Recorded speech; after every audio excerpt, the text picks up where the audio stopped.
朋友们，为什么说一个人能够不和自己爱的人吵架，那才是修行？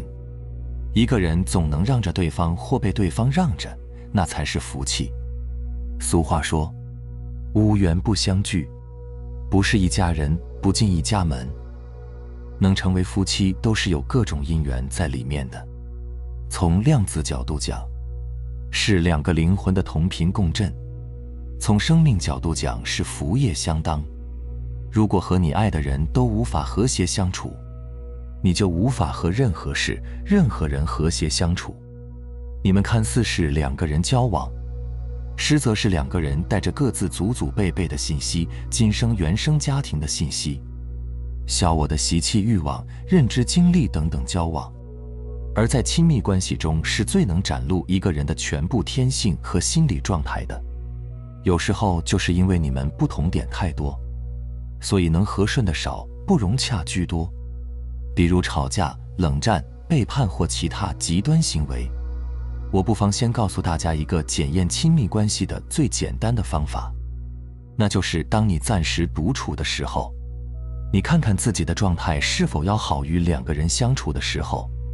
如果你发现一旦离开对方，自己独处的时候，就会变得不安、焦虑、失去专注、胡思乱想等等，那就说明一点，你现在并没有处在一段能滋养你的关系之中。好，今天这期内容呢，我就告诉大家如何获得一段圆满理想的亲密关系。首先，当我们说到圆满的关系时，请问你有没有去自动化的思考他到底是不是那个对的人呢？我想绝大多数的人都会。但是我告诉你，寻找对的人，这其实是现代亲密关系中最大的一个认知陷阱。这是一个无觉知、无意识的社会习惯。当你注意力的焦点被锁定在某个具体的人身上，当你认定了某个人能带给你快乐和幸福的时候，那你实际上就已经把自己的生命完整性以及是否幸福快乐都交给了一个外界的变量，不是吗？这其实是一种对生命本源的放弃。记住，真正圆满的关系永远都只会发生在两个独立觉醒的个体之间。就像王阳明说的，无性自足，不假外求。另外还有所谓的灵魂伴侣这个说法。灵魂从来都不需要什么伴侣，就像太阳不需要去借光一样。你必须要把这些先体悟到，因为这是建立任何健康关系的先决条件。所以哪有那个所谓的对的人呢？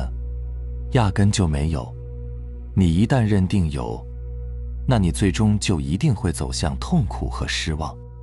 假如两个没有觉知的活在习气里的人组成了一段亲密关系，那这段关系相处的本质其实就成了一个互相向对方投射期待，不断地向对方要求索取的过程，成了彼此情绪和习气持续碰撞、对决、拉扯的过程。不要怀疑，就算你们之前有营造出来的美好印象，你们有再强大的包容和耐心，也早晚都会被消耗掉。你想，假如你把对方变成了一个用来满足自我需求的工具，人家能不反抗吗？反之亦然。这样的关系从本质上说呢，就是两个人在把自己的缺失投射到对方的身上。两个人的相遇呢，其实也只是两套自动化反应程序的碰撞。你抓取索要你的缺失，对方抓取索要他的缺失。这样的关系呢，一定会成为一场持续的消耗和战斗。要么你痛苦而又不甘心地将就下去，要么早晚会崩塌。在这种像投射游戏一样的关系里，人们爱上的其实只是自己创造出来的幻想。当滤镜和期待一点点的破碎时，你就会发现双方其实从来都没有真正的看见过对方。有一个哲学家说过一句话，所有最后把对方当作地狱的关系，都开始于把对方物化为满足自己的天堂。不知道大家多少人经历过这种从天堂到地狱的关系？我觉得这句话值得好好体会一下。其实真正圆满的关系应该是两个有觉知、两个原本就内在丰盛圆满的人，他们因为互相吸引而走到一起的关系，应该是光明与光明的相互辉映，而不是黑暗与黑暗的抱团取暖。因为一个充满觉知的人，他应该是自成宇宙的，也就是我们常说的那句话，本自具足。你看王阳明人生最后说的那句话，此心光明，亦复何言？看看这个境界，他需要去从一段关系里获得快乐和实现生命的价值吗？庄子曰：相濡以沫，不如相忘于江湖。意思呢是说人和人之间的关系，其实就像鱼和鱼之间一样，不应该是为了自己能够好好的活下去，拼命地向对方索求水分和氧气，而是要活成自带水源的存在。这不就是告诉我们，每一个人都应该是本自具足的吗？这是你应该首先去实现的。而相比一同在一个互相期待、互相索取的困难环境里，低频的彼此消耗着对方而苟活来说，不如放下执念，突破自我的局限，以一个全新的本自具足的真我，去迎接自己更广阔的人生和外面那个精彩的世界。这才是真正的大道正道。在一种超越了小我、充满觉知的关系模式里，双方的接触并不是为了弥补彼此的缺失，而是彼此高频能量的自然分享。两个都很有觉知的，本来就活得很自在通透的人，他们很可能会在人群中自然地相互吸引，最终走到一起。然后这两个快乐的人就会互相分享自己的快乐。此时他们的关系不是一台快乐榨取机，而是一台快乐放大器。这样的关系就像是两棵根系彼此独立，但是枝叶又相互接触的大树，在保持自我完整性的同时，还能共享着阳光雨露。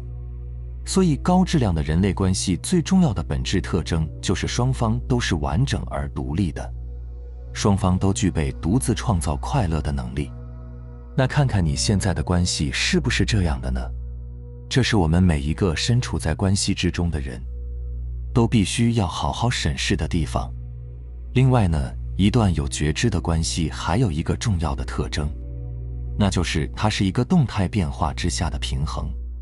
所有的关系一定都是在不断变化着的，但是你看我们大家却都在追求一生一世永远不变的关系，其实这恰恰是应该首先被破除掉的执念，这是违背熵增定律的，不是吗？易经里讲过，唯变所适。这个世界上唯一不变的就是变化本身。一段关系即使在当下正合适，感觉很美好，但是别忘了环境、彼此的条件、需求等等，一切都在发生着变化。这个平衡如果是固态的，那它就迟早会被打破。而一段有觉知的关系，双方彼此都不会将关系中的某个状态固化为理应如此。双方都明白，关系的生命力恰恰就在于允许彼此的生命乐章自然地演进。就像是一对配合非常默契的舞者，他们能心有灵犀的彼此都在变动中随时保持着优雅的协调性，这样他们的关系也就能在变化中不断的升华。另外呢，我也经常会讲一句话，随缘而不攀缘。缘分到来时，那就好好珍惜，好好体验，好好享受。当缘分不在了呢，也要做到平静的接受，不强求，不执着，可以平静美好的在一起，也可以在平静和美好中分开。假如当一方停滞在舒适区，而另一方继续精进，那么分开也许并不代表一段关系的失败，它也更不是人生的失败，而恰恰是宇宙天道精妙的平衡运作和调节。所以为什么就不能在平静和美好中分开呢？当然可以。一个活得很通透的人，有觉知的人，他自己独处时也同样可以很愉悦，很快乐，不是吗？只有活在小我之中的人才是残缺的，才需要另外一个人来填补自己。所以如果你发现，当你结束一段关系的时候很痛苦，那注意了，说明你并没有提起觉知，你还是活在你头脑的虚妄，还有那个残缺的小我里，你还没有触碰到生命本身的维度。只有当你想从对方身上榨取快乐的时候，你才会痛苦。在一起的时候榨取不到了，你会痛苦；分开了以后，你害怕自己无法得到快乐了，你也痛苦。你看，如果本质是残缺和向外榨取，那有没有关系你都会痛苦。所以决定关系质量的其实是你自己的生命状态，而不是对方是谁。相反，如果你的出发点不是从对方身上榨取快乐，而是你本来就充满了觉知，本来就是快乐的，那么你就早晚会在人群随缘和同样的人相互吸引。如果两个原本就能自己创造快乐的人建立起关系，那结果呢？自然就是彼此能够尽情自在地做自己，相互分享着自己的快乐，然后两个人又都会更加的快乐。只有你的快乐是来自于你的内在，而不是从对方身上榨取来的，你才能去分享快乐。要知道，对方永远都不是你快乐的源泉，你自己才是。如果你的内在天性就是快乐的、和平的，那关系呢，就变成了一种你表达快乐的方式。它的本质是付出，是分享，是利他。这样的话，有谁会去抱怨你呢？当然了，或许你的伴侣会因为你的觉醒和临在而被你感召，被你影响转化，最终他也得到了内在和生命的提升，那也说不定呢。